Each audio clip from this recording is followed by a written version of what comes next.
I'm Alex, and I'm an alcoholic. These little podiums always make me nervous. My sobriety date is July 17th, 2011. Like Paige said, my home group is the Gratitude Study Group of Alcoholics Anonymous. Yay. We meet at 99 Salisbury Street on Mondays and Thursdays. Monday, we have an open speaker meeting. Thursdays, we have a closed literature-based study. I've seen a lot of you there, obviously, and would love to see anybody else. I do have a sponsor, and I have the privilege of sponsoring other women. Jerry tried to make me nervous right before I came up here, just so you guys know, but it didn't work, I don't think. I will say, so it's a privilege to be asked to do anything in Alcoholics Anonymous, but I will say that I did not want to come here tonight. My baby was homesick from daycare not sick, he was home from daycare for 2 days, and when I got in the car, I was trying to work, and I went the wrong way because I wasn't paying attention, and I just wanted to stay home and sit on my couch. And the truth is, I never really want to do anything ever. And before I got sober, I thought that meant I just didn't have to do it. And I learned here really fast that how I felt about something didn't matter, and we do it anyway. And this isn't news, but it's always news. As soon as I got here, I was so happy to be here, any action I take in AA is always helpful and something that always benefits me. So I am grateful to be here. I always start off by saying, in case I get lost, I'll summarize. When I got here, I was 24. I was technically homeless. I wasn't living on the street, but I was technically homeless, dead broke, tattered relationships, suicidal. I couldn't imagine life with or without a drink. Things were not good. And over the process of being here today, I am a member of my family, a member of a community. I'm employable.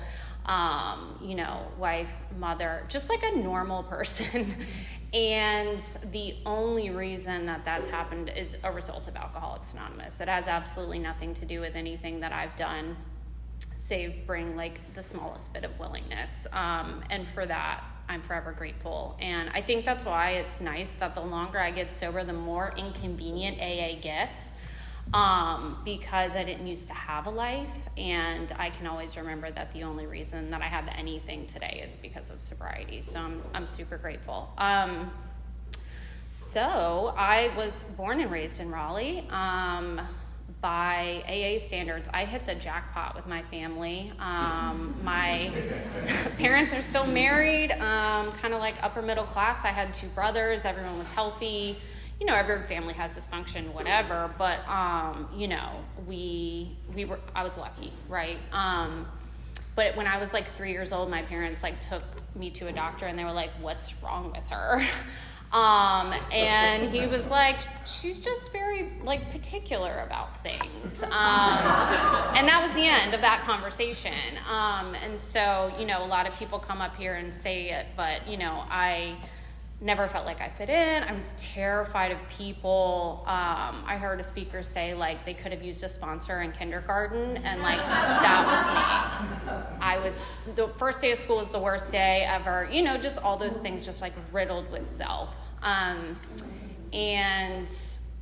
my family drank, but not alcoholically. There are alcoholics in my family, but I'm the standout. I'm the only standout alcoholic, but I grew up around social drinking, but I had an infatuation with drinking. I used to drink non-alcoholic beers when I was 10 maybe, and that's kind of weird probably, but what, I don't know. So by the time I had my first drink, I was ready, I don't think I could have made it out of high school without a drink. And so my first drink, I estimate 12 years old. My older brother took us to the beach. My mom gave him money for food. He spent it all on alcohol, and he said, "Good luck." And nothing really crazy happened, I just remember being yeah, this is what adults do. And I have a really bad memory. like brain damage and blackout, so everything's going to be like pretty general. I don't remember a whole lot about that, but I remember enjoying it and like feeling a part of, and I would drink every once in a while, sort of like whenever I could get my hands on things, but like nothing really happened until right before I went to high school, I started hanging out with a group of girls who I'm still friends with to this day. And, you know, started drinking and sneaking out and smoking cigarettes and whatever, you know, and that's when I really felt like I had arrived, you know. I was a blackout drinker from the beginning. People didn't understand when I would like explain that I didn't remember, because they didn't know what that was when they were like 14, and I didn't know that like other people didn't blackout drink, and it never really like scared me. It was inconvenient at times, but it was also convenient that like I couldn't remember all the terrible things that happened. But my friends would be like, we're not gonna like just recount the night like every day for you. And so I just kind of accepted like, well, every night's a mystery. And so, you know, when I was in high school, like I had no responsibilities, like it was fun, whatever. You know, my whole week was just, I'll go to school as long as I can drink as much as I want on the weekends. And then as I got a little older, you know, I started drinking every day. And I started drinking driving the day I got my license. And that's not like something I'm proud of. It's just an example of like, I didn't have a lot of lines when it came to drinking. I needed to drive, because what if I need to get more alcohol? There's a better party. I need to get home by my curfew. You know, like I knew that I was gonna like black out and drive home, but that was more important than me like potentially not getting to do what I wanted. Like that's how selfish I was. And I have no idea how nothing like really terrible ever happened. It's bewildering, truly.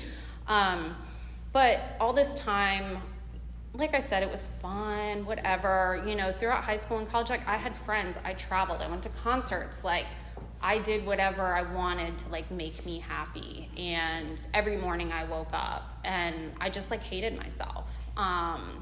Not really sure why, you know, but I figured you hated me too. And you know, what fixes that is another drink. And so by the time I graduated high school, like my hands would shake. And I remember people being like, why do your hands shake like that? And I would just say like, oh, I'm hungover. Like that made sense. And then it wasn't until I started reading the Big Book that I was like, oh, like that's what that means. And so I accepted, like by the age of 18, I would call myself an alcoholic because I thought that meant that I got to drink. And that's like weird logic. But it was like, well, I'm an alcoholic, so I get to drink, which is not how that works. And I went to college not based on academics or my interests, because I didn't have any, but based on, you know, where I knew people, because I'm still terrified of everyone, and where I like knew people partied like I wanted to. So I went to college. I refused to live in the dorms. So my mom paid for a dorm room I didn't live in, so I could live somewhere else and drink the way I wanted to. And, you know, when most people are like going to football games, I was not doing that. Like I had 2 speeds, falling off a bar stool at a bar, or like sad drinking alone in the dark. And so it wasn't like a cute college experience, but I was okay with that, you know. About halfway through college, I had this idea, or whatever you want to call it, that like I was crazy, and that was separate from my drinking. And if I could get like my head under control, then like my drinking would improve. Like I would admit to you my drinking wasn't normal, but I thought that I had to drink like that because I was crazy, if that makes sense to you guys. And so I spent a lot of time like focusing on like, I'm unhappy because of this over here. And about halfway through college, some of my friends called my mom and they were like, she's not okay. I could like do well in school. If you didn't know me well, you'd think I was just like a normal person. But if you spent enough time with me, you would see that I was off the rails. And they called her, and we embarked on a several years long like enmeshment of like trying to fix me. And at that point, nothing really came of it. Because when you're that age, like you can kind of get away with like crazy drinking because like you're in college. But it did get to the point where like even my friends who partied more than like the typical non-alcoholic are like, why are you like slamming beers when we're watching TV on Wednesday night? And I just could not understand how they could just like sit there and not do that. Like it didn't make sense. And like I didn't ever take any of that into consideration. And so by the time I graduated from college, which is crazy that I managed that so well, I realized that I wasn't going to be able to like function in the world as like a normal adult. And so my mom got me in with this like addiction counselor, whatever, and I started going to an outpatient. I went to my first meeting, and it was in like a smaller like mountain town, whatever, where I was in school. And I just remember there was like a whole bunch of like old people there, and the young people were all in drug court, and they were in the back, and they were like snoozing. And I just remember them talking about God, and I didn't understand like what the steps on the wall had to do with like the things that were happening inside my brain, like how that could quiet any of that down. And at that point, not drinking was not on the table. I had a lot of other issues that were very apparent, that I could like see like, yeah, we should probably like quit those, you know. I was involved in a lot of illegal activity, a lot of dangerous things that I was like, okay, yeah, I should cut that out, but I'm not gonna not drink. Like drinking is the only thing holding this thing together. And so I kind of said like, thank you for the information, I'll see you later. I left that outpatient before I could get kicked out because they told me that I wasn't sober because I was still drinking, but I thought I was because I had stopped doing some other things that were really hard to stop doing. So I said, thank you, I'll see you guys later as well. And then I graduated and I left. And I moved back to Raleigh. And something happened when I moved back to Raleigh. I stopped being able to like present like a normal person on the outside. So the next 2 years are like kind of hard to summarize. I could tell you stories like driving down the highway the wrong way, times people, threatened to kill me. Like those things happened, but it was just like a constant cycle of a lot of things, which is me not showing up to work, me beg, borrow, and steal money from everyone. Like the only thing I focused on all day was like how I was gonna get money. It was like notable on my amends list by my sponsor if I didn't steal money from someone. She'd be like, ooh, wow. It was not good. I spent most of my time trying to convince my parents and the man I was dating at the time that I was sober. And I'm not really sure what my end game with that was, because I was not good at it, but when you're doing it, you like think you're like really doing something. And I would say like, well, I'm going to meetings because I'm trying to like keep my stuff and convince people I'm sober. And like, yeah, I'm in this outpatient and I'm on this medication. And like, it was always just like trying to keep the balls in the air. And I wanted to want to be sober. And I think that I thought that if I just like sat in meetings long enough that like eventually I would like just be struck sober. I went, like I said, I went to all of these like, whatever treatment things that, are supposed to help people like us. And like, they would always just be like, you should just go to Alcoholics Anonymous. And that's like not what I wanted to hear. I really wanted something to fix me. And I always think about, I mentioned this, like I went to a medical provider who helps people like us. And they took my money and they did the little intake.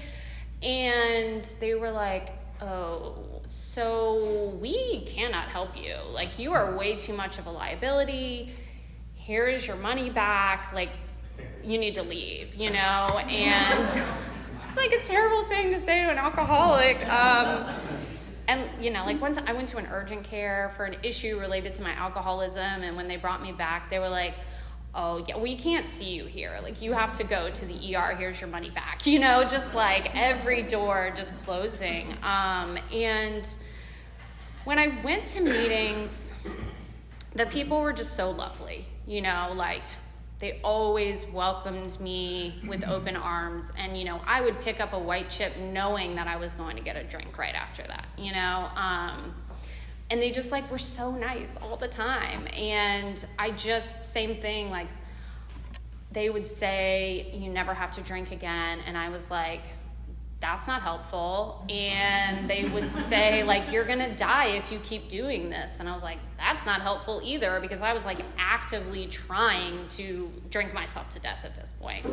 And it wasn't working. Like, I was not afraid to die. I knew I would continue living. And I couldn't think of a fate worse than that.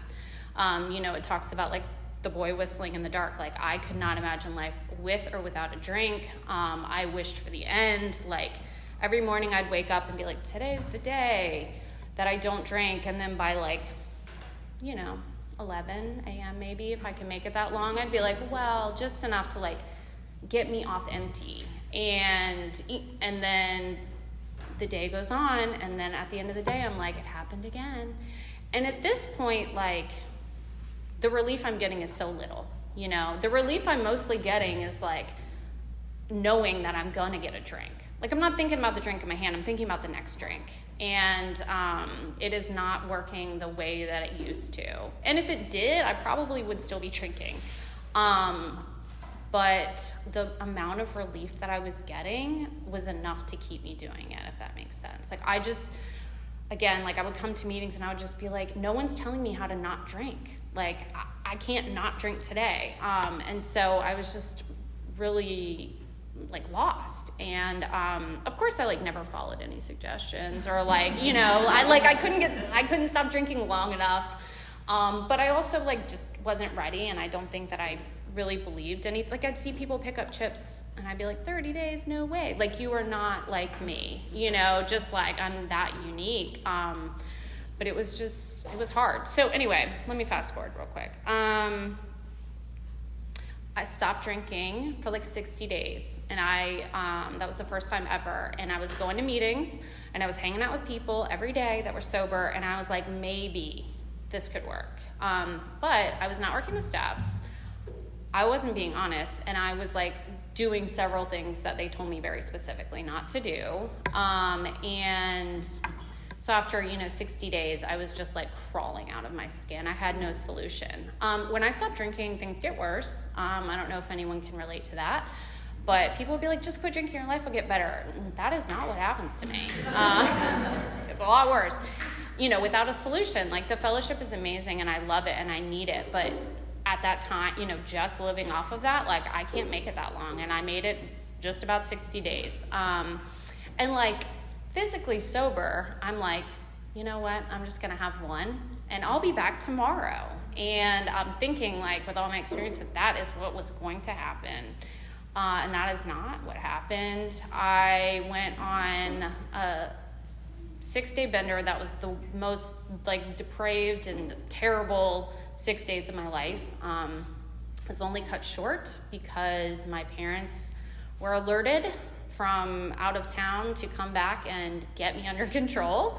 And so they showed up at my house, and they said, you can go to long-term treatment for 3 months or a whole bunch of consequences, whatever. And I really had to think about that long and hard, and I didn't mean it when I said it, but I said, okay, I'll go. I called the lady, and she was like, okay, it's 18 months to 2 years. And I was like, so my mom lied to me, and she said, well, have you ever lied to your mom? And I said, I guess. And she was like, are you willing to do anything? And I said yes. And I was absolutely not willing to do anything, but that's what I said. And she was like, okay, we'll see you in 2 days. And then my mom called me a couple hours later. She's like, actually, we're going to see you tomorrow, which was smart. I don't think I would have made it. And I was like, it's my last night, whatever. And it was rough, as you can imagine. And my parents picked me up the next day.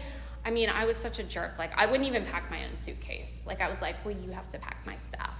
Just like, whatever. It was terrible. And I went to sleep in the backseat of the car. I woke up 6 hours later in, like, cotton fields, and these, like, women in, like, white T-shirts and sweatpants, like, in a line, hugging me one by one. I thought I was going to, like, a treatment center, because I had been to treatment before. I didn't stay sober in treatment, which is not a good sign either. I thought I was, like, going to a treatment center where they, like, cook your food and, like, you take naps. Like, I thought that's what was happening. And that's not what happened. This was, like, a house, and the first morning I woke up there was and is the worst day of my life. Like, I was like, what have I done? And what I'll say about that is, it was the best thing that could have happened, because all we did there was go to AA. We didn't have therapy. Like, you went to AA. Like, we'll sort out the other problems later. Like, no phone, no car, no credit card. Like, you go to AA and you don't talk to anybody else. And, like, that's what I needed. Most people don't need that. I needed that because I just, like, couldn't get it together. And for whatever reason, like, I was surrounded by women who were doing the same thing. And I finally started to actually believe that they were just like me. And they were, happy and laughing and, content, even though we were living in the same situation. And I finally started to understand, like, okay, if they're the same as me and they're okay, then, like, there must be a power greater than themselves helping them do that, and that was, like, enough for me to get started. And I remember, like, detoxing in my bed, like, reading the doctor's opinion for the first time and reading about the alcoholic cycle, and just, like, finally understanding and admitting to myself, like,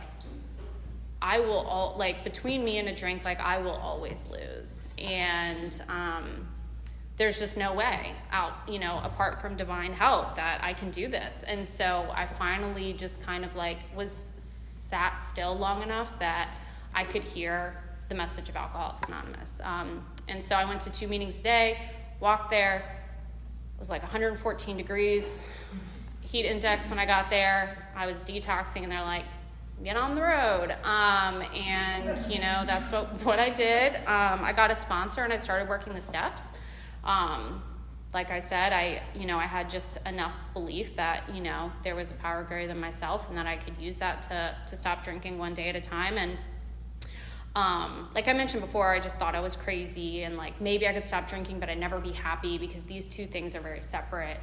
And through the process of, like, writing an inventory, I was like, oh, like, alcoholism isn't just drinking. Like, it permeates every single part of my life. And doing that first 4-step was just, like, eye-opening. I mean, just crazy. And, another opportunity for me to see, like, if I actually change some of these things, like, I have a chance. And, making the amends that I could make in that situation. A big part of that was, like, I had limited contact with my family, and they deserved that. They spent a lot of time up in the middle of the night or whatever, and it was to the point where people would be like, okay, you call them, ask your mom how she's doing, like, that's what I needed. And I started to rebuild relationships by watching other people and people telling me how to do that. And I think I was probably like 4 or 5 months sober, and I just remember I was, like, walking one day and thinking, like, I have not thought about killing myself or taking a drink in a long time. And, like, that was more than I bargained for when I got here. Like, I didn't even think that was possible. And so obviously I would have shortchanged myself if I, had a list of goals at that time. And So I managed to finish that. I was there for a very long time, and it was the best thing for me, but I remained really involved with Alcoholics Anonymous after that. And, at that time, like I said, I didn't want a whole lot. Like, I was like, if I can just get, like, a cell phone and a car and a job, like, I'll be good, I'll be happy. And at, like, 2 years sober, a bunch of things didn't go my way. And I was just, like, mad about where my life was, 26, broke, living in the middle of nowhere. I was pissed. And I realized that, a lot of what I had been doing was try to get my stuff back. And, it was always going to be an endless bucket, a bucket with a hole in it as far as trying to get something and think that that'll fix me. And I realized for the first, I had that thought of and I can't even drink, drinking wouldn't even fix this, And the people, the women that were in my life that were so important to me, would just show up at my house and be like, come on, we're going to a meeting, or we're going to dinner.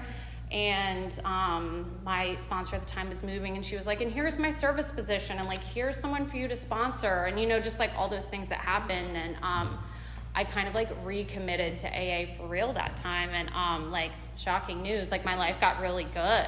I really started, I think, doing the deal in a new way. And I had the opportunity to go back to school because I didn't have anything else to do, and I got a master's degree. And I just, while I was there, I did what I do here. I sat in the front. I didn't get up and walk around. I, wasn't on my phone, and it works, and my goal at that time was to move back to Raleigh. And I don't think I've ever been so scared of something, which in retrospect seems really silly, but where I got sober, most people moved back home and they stopped going to AA and they drank again, and a lot of them died. And so I was just terrified that was going to happen to me. I'm an introvert. I didn't want to do it, whatever. And people just kept reminding me that AA and God are everywhere. And I moved back to Raleigh in 2015 and was going to meetings and just kind of sitting in the back and hi, and not really finding my place. And I'm really grateful that I found Gratitude, which is still my home group, and people like Susie welcomed me and were let's get gelato, and I wish that place was still open, honestly. And I think a lot of where I got sober, things were a little loose in some regards, and joining that group has been a huge part of my sobriety in terms of doing service and making a commitment and reaching out my hand. And so it was a new level moving back to Raleigh in terms of my sobriety and getting a new sponsor and reworking the steps. And I'm so grateful that all that happened. Because my goal was to move back to Raleigh to repair the relationships with my family and all the people who had loved me through my alcoholism, and to start a life. And I was able to do that. I lived with my parents for a little while before I had the opportunity to buy a house. I started a career, and that was really scary. And I met my husband in AA. And I talk about this a lot, but it's crazy. Because on any given day, the fact that we both wake up sober and are gainfully employed is crazy. Because he used to sleep on the floor of a homeless shelter. I just told you what I was like. And in here, it seems totally normal. Yeah, of course there's two people in AA who are married and sober. But statistically speaking, it's actually insane that every day, hit this far, that we've been able to stay sober and live together happily. It's only the result of Alcoholics Anonymous, and it's so crazy. And I've been sharing this lately because it's the thing that happened the most recently in my life, but we wanted to have a family, and we weren't able to do that. And so we went through the process of IVF, which is very stressful because it's 1,000 little steps, and each one of them has a probability that they're just well, we'll see. And so every 3 days it was something new of having to just wait and see and place your hope and faith and just whatever. And I was just so fortunate because even though, like, yes, I wanted a certain outcome for sure, and it's not like I wasn't, like, a little crazy about it or whatever, like, I knew that no matter what happened, if I never had a child, that I was going to be okay because I have a life in AA and because I have a power greater than myself and because I have all of you. Like, I didn't need that to happen for me to be okay. And my whole life has been, if I can just have this, I'll be okay. And if I don't have that, then I won't be okay. And like, that was such a gift, just to like have that peace and serenity underneath it all. And that's just my experience about most things, is like, I'll be all worked up about a problem, but like underneath it all, like, I know it's going to be okay because I have a God and it's not me, you know, and like it can be that simple. Luckily, we were able to have a baby, and he was born on my anniversary, which is really cute. Being pregnant and having, it was terrible. The whole thing was awful. I wouldn't, you know, and, you know, I've been talking about this too, like right before, I was so big, I can't describe to you how big I was, and then I had a C-section, so afterwards I looked terrible. I was like white as a ghost. And like right before and right after, I would see people, and they were just being nice, but I would see people in AA and they'd be like, oh my God, I can't believe you're here. And I knew they were just trying to be nice, but I found it so odd, you know, like, why wouldn't I come here? You know, like, I don't have the luxury of just kicking up my feet because I'm pregnant or I just gave birth. Like, I needed to be in AA more than ever, you know, like, if I'm physically able, like, I need to be here. And I'm so grateful for that because we have help and we have support. And, you know, I think a lot of women tend to just kind of disappear when they get these amazing gifts that sobriety affords them. And I'm just so grateful that, like, so far, you know, I've been able to continue to show up, and I've had to change some things about, you know, service and things like that. But, we know that, like, for both of us, that, we have to do AA first in order to continue to be a family. You know, if I drink again, like, no, I will be in jail, you know, like, it's not just going to be, like a little whatever. And I'm grateful. I hope that my son never has to see me drink, TBD, but, you know, that's the goal. So, I'm trying to think, you know, I've had the opportunity to do lots of different service in Alcoholics Anonymous. When I was early in sobriety, I would call my sponsor every single day to complain, and she would tell me to go help somebody and hang up the phone after a certain amount of time. And so I learned early on, like, if you are that miserable, like, go clean a toilet, fold somebody's laundry, whatever, like those little things. And I'm glad that I learned that tool because it's been central to my sobriety and I get so much out of it. And I've been able to do all kinds of different things at the group level, the district level. You know, I've never gone up in the things, but, you know, there's a million ways to be of service one-on-one, outside the, you know, and it's so cool that there's like a place for everyone, and it has never failed to take care of me. When I got here and they were like, selfishness is your problem, I was like, what else would I think about? Doesn't everybody just think about themselves? Like, I didn't see how those two things were related. And like those tools that I've been given are just like, they may seem elementary to some people, but I'm just so grateful for them. And, you know, obviously sponsorship is one of the most special of all.